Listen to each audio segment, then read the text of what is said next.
Hey there folks, Quiet Engine here. It's been a while since I've sent a video. Do apologise for the condition of this one. It might be a little bit rough and quick, but I figured I'd try and get an update out. There's that wonderful grill that I love so much, and some wonderful clutter that my father has decided, I'll just pile this up around your car, no worries. I'm like, yes, I know, 'tis the season and everything, but regardless. I just wanted to give you an update on how things are going. First and foremost, I did discover something about the wheels that I put on. They fit fine, they look fine, but they're a little bit too thin. Didn't realise that myself. Again, I have issues with numbers, so I've got them a little bit too thin. So at some point in the new year, I'll be getting them. These are, I believe, 5 inch, yeah, I think it's 5 inches. And I want to get something closer to 8 inches. So they're the right style. That was just my mess up. So I'll get those replaced at some point. There's been a few more exciting things under the hood. Now, that is a dual master cylinder, because I'm running discs at the front and drums on the back. And I know I'll hear some purists turning around up there and they will say drum brakes and everything, blah blah blah. That's fine. If you know how to take care of them, those are your cars. If you know what you're doing and if you can do it properly, you've got my full support. This is my car and I'm doing it how I want. And who knows, if I do a bad job of it, it'll make your cars a lot more worthwhile. Puts the value up on yours anyway. But yes, the reason why I got this is because with some feedback that I was getting from a few people in the Edsel forums and on the Edsel Garage website. And the thing that I noticed is that with the original circuit for the drum brakes, if one of the lines ruptured, which, you know, on a 60-plus-year-old car, entirely possible, you lose braking for all of them. I don't want that. So even if I was going to run the original drums, I've upgraded to a dual master, complete with variable adjuster, so that I can distribute everything properly. This is a kit. This is a kit that I believe came from Summit Racing.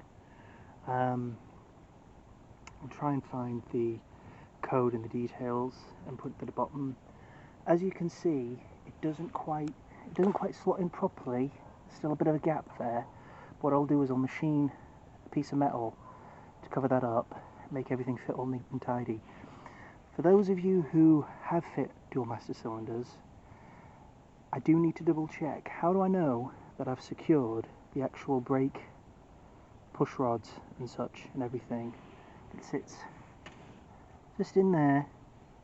How do I know I've connected it properly to the actual master cylinder itself? Because it looks, everyone makes it look so simple, like, oh yeah, just click it in, and I'm like, but it doesn't look like it just clicks in. It looks like, you know, there's like a circlip in there, and I've never done this before, so any advice on that would be very, very, very worthwhile. Another thing I've done is I've pulled out all of the brake lines at the front. The reason for that is I'll be replacing all of the disc brakes. Like I said, I'll be replacing all the lines, got brand new lines, got line benders and everything like that. So I can have the front as one set, and like I said, separate for the rear brakes, which I'll still be keeping as drums. The only thing I'm going to do is I'm going to adjust the splines on them, so that they'll be more like a period Ford rather than Edsel, just for the bolt patterns, just so it gives me easier accessibility to different wheels and such like that, and also replacing components in the future. Just something that I thought of, and I thought, why not? You know, why not? I'll keep all the originals, so if I want to make it completely stock Edsel again, I can do, you know. But it was just something that I was thinking, why not? I'll toy around with it. But yeah, I've just slackened off, to remove the brake cables, all I did was I just slackened off all of the brackets that you can see, like, there's only 3, there's one there, one here, and one over there. I just loosened them off, and the wire came out. I cut it, which I know some people will say, oh, you shouldn't have done that, but like I said, I'm going to be making new wires. I'm going to be using the originals as a template, right? Using the originals as a template. You can see there, that's where it looped around to the brakes, and technically speaking, this one went to a like a junction. I don't know what the name of it is, but I've twisted that up just to remind myself to get it to go up towards the new master cylinder. Just hit the camera. Yeah, I'll just go on. Just real hardcore guerrilla style recording here. And here's the second one, which again, as much as it does this, you know, obviously it follows down the side of the chassis. I'm going to be using this and instead bending it up so it goes towards the second side of the master cylinder. I'll show you what I mean. Like I said, you can see it down there. One hole at the front there, one hole at the side there. That's your front. And there's all the other McGubbins down the side there, with a hole at the back there near my finger for the rear lines. So, and all this is just to look, just to look extra flashy. There is one thing I'm having an issue with though, because it's completely bamboozled me. Right. This is stuck. You might notice as well that I've also sprayed some paint down here just to clear everything, just some black rust reformer. This is absolutely stuck. I've tried using particular like 13mm, 15mm, and they just don't fit. They're either too big, too small, stripped, or what have you. It's not fully stripped, I can still feel everything. I've used the flared wrenches, but this is just not coming out. I'm thinking I might need to cut it, because again, I won't be using this. I'll be running it straight from the brake calipers, straight up to here with the new lines that came free with the kit for my rotors, which, like I said, is the ones that are in there. And then I'm going to be running it from up there straight to the master cylinders. So I guess it'll be more like a, a 60s or a 70s car in terms of the brake line setup. A little bit ambitious, but I mean, well, it's the winter time. What else do? You just sit and be ambitious. It gives you something to do over Christmas. The engine, like I said, is away currently being re-sleeved, so that'll be something for the new year. And I just wanted to say I do apologise for not putting a video out sooner. Oh, there is something I forgot to mention. Like I said, you might have seen all the new wiring and everything. There's a little bit of new wiring there, courtesy of the Edsel Chancellor. Lord High Chancellors. I'll try that one again, let me put my teeth in. The Edsel Chancellor. The Teletouch has been rebuilt, and at some point I'm going to take that out, and I'm going to be taking out the mounting bracket as well, sorry, the cross member, and pulling the whole assembly, cleaning it all up, checking that everything's okay, so that when the engine finally does come back I can just bolt it all together and lower it all in as a full unit. I was umming and ahhing about doing that, but from what I've seen it's going to be a lot more fiddly for me to try and put everything in with the flywheel and the torque adapter all exposed. There's no point in doing it. Absolutely no point in doing it that way. You might as well just make it easier. I've looked on a few tutorials online. I just wanted to apologise. There's a few more things that still need to be done with the car. Unfortunately, the floor's completely rusted out, a lot more rusted than I thought it was going to be, so new pans, that'll be interesting. New mounting bracket. There was one bracket that was down near the footwell, the bodywork. I was really worried, thinking, oh no, how bad is this? Thankfully, speaking to everyone on the Edsel forums, they've said, no, it's fine. Just make sure you're doing it properly and welding a new one. There are places that sell fabrication metal, you'll be fine. So, it's testing me.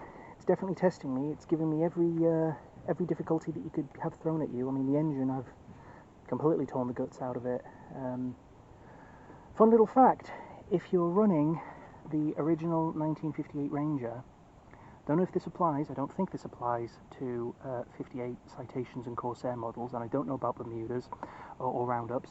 However, the Ranger and the Pacers, if you have the cylinders off and you're looking on somewhere like Rock Auto will have the right exhaust lifters for your cylinder heads. They won't be selling the intake lifters. Oh, I do apologise for my French there, my nearly French there and everything like that, but the words escape me. They have, however, got exactly the same size for a 1959 Ford Fairlane, and you can use those. I checked those. I measured those with a digital caliper, millimeter by millimeter. There'll be people that will say, use the originals. I've still got the originals, but the originals are in a terrible condition. I might be able to clean those down.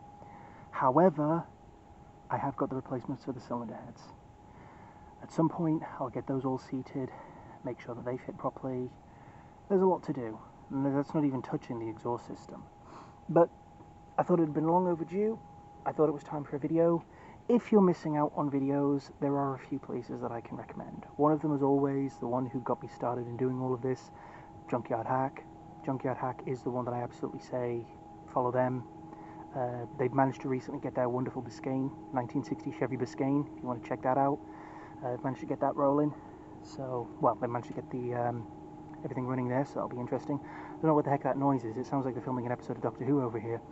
Another one that I would say, check out That's a Ford Edsel Ranger, which is Emily Dole and her wonderful 59 Edsel, you know, the little sister to my boy here. Also IT Garage. Yes, I know, bit strange for the name, but if you listen to and check out IT Garage have got a 1959 Edsel that they are also putting on the road, and they've been doing a phenomenal job. I think I've been doing it the long way round out of everyone, because everyone else's engines, they're like, oh, they run and they're a little rough, and oh, it's a bit rough and ready and everything, and then there's mine, which is just like the engine's seized, the floor's rotted out, you know, what the heck are you doing with your time? And I'm like, having fun. Isn't that what we're all supposed to do? But sorry that it's been a while since I put out a video. Like I said, as you can see, I spray painted, but the primer didn't really take too well, which makes it look even worse. And you know what? I love it because I did it out of pettiness in the first place, and I love how much more petty it is. Little signs like that make me a tiny little bit worried, but hey, it is what it is. That's character. But yeah, hopefully in the new year I'll have a little bit more for you. It might take a while before I get anything solid out there. Like I said, I've asked a few questions in this video. Please, if you can, if you don't know the information, if you can point me in the right direction of the right information, let me know, and I will be very, very, very, very grateful. Take care, all the best, see you in the new year, and if you celebrate the holiday season, happy holidays to you and yours, and if you don't, that's no worries. Have a happy time of this year, and I hope you have a wonderful new year. Here's hoping for a good one. Well, they must have finished filming now. I guess they've stopped the Daleks. Bye-bye now, stay safe and take care. From me and T, all the best to you and yours.